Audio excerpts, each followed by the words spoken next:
1960-2024, 30 juin, ça fait 64 ans exactement depuis que notre pays, la République démocratique du Congo, a arraché son indépendance des mains de ses colonisateurs. Toutes nos pensées vont également à tous ceux qui ont milité pour cette liberté. Excellence, Messieurs le Président de la République, Félix-Antoine Tshisekedi Tshilombo, bonjour, bonsoir. Nous venons auprès de vous pour vous rappeler que 64 ans après, il est temps de pouvoir établir un bilan. Où nous en sommes? Est-ce que notre pays a réussi à demeurer indépendant pendant 64 ans? Je demanderai à chacun de nous, en tant que Congolais, de pouvoir répondre à cette question. Loin de nous l'intention de pouvoir vous responsabiliser pour l'échec depuis toutes ces années. Mais si nous sommes dans cette vidéo, c'est pour vous demander de pouvoir faire aussi les bilans par rapport à votre arrivée, depuis votre arrivée jusqu'à aujourd'hui. Monsieur le Président de la République, tout le monde le sait, la communauté internationale, vous le savez, les Congolais, nous le savons, que vous avez énormément déployé d'efforts pour pouvoir ramener, par exemple, la paix à l'est de notre pays.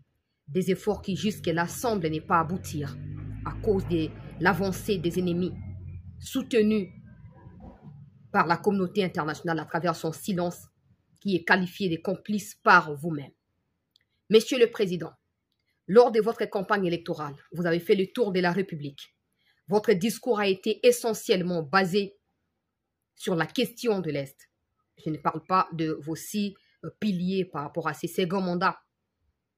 La question de l'Est a été évoquée avec cœur, avec énergie, avec attachement. Et les Congolais vous ont écouté. 6 mois plus tard, vous avez été proclamé président de la République. Où en sommes-nous?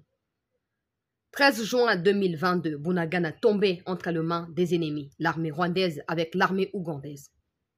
Bunagana n'a pas été récupéré, mais Bunagana a ouvert la porte pour la chute de plusieurs autres localités, villages dans les territoires de Rutshuru, de Massissi, de Nyiragongo, mais aussi, ça s'étend désormais sur Lubero, Butembo, Walikale. Vous avez tout fait. Feuille de route de Luanda. Feuille de route de Nairobi. Rencontre bilatérale dans la sous-région. João Lourenço, votre homologue angolais, a été parmi ceux qui ont essayé de vous réunir avec l'agresseur. La vérité est telle que Paul Kagame sait pertinemment ce qu'il est en train de faire sur le sol congolais.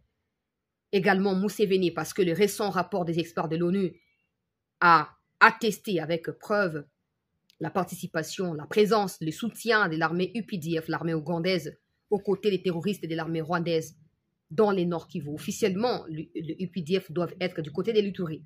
Que font-ils dans les Nord Kivu? Monsieur le Président, vous ne pouvez pas vous associer avec ceux qui détruisent les pays pour essayer de trouver des solutions aux problèmes qu'eux-mêmes ont causés à notre pays. Vous l'avez tenté depuis 3 ans, 4 ans désormais.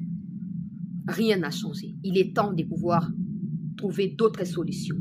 La plupart de vos collaborateurs ne vous aident pas, ne vous accompagnent pas dans la sincérité. Je tiens à vous rappeler humblement, Excellence, Messieurs le Président de la République, que quand votre glas sonnera, vous serez les seuls face à la sentence du peuple congolais.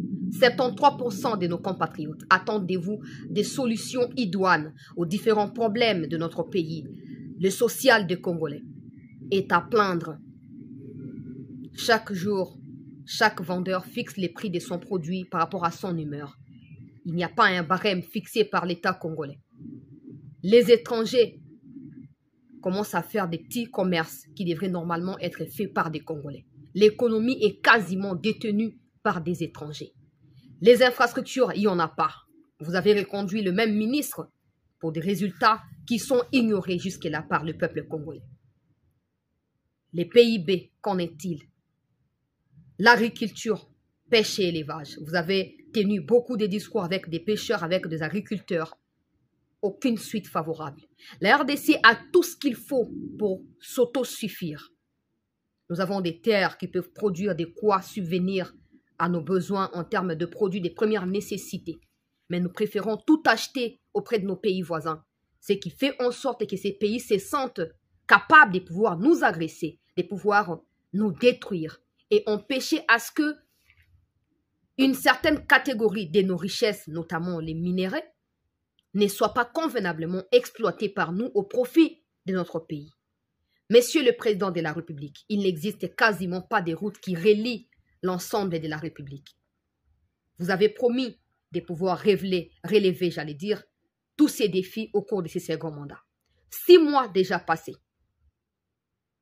La souffrance ne fait que peser sur les épaules, les esprits des Congolais chaque jour qui passe. Monsieur le Président de la République, le gouvernement compte plus de 52 ministres.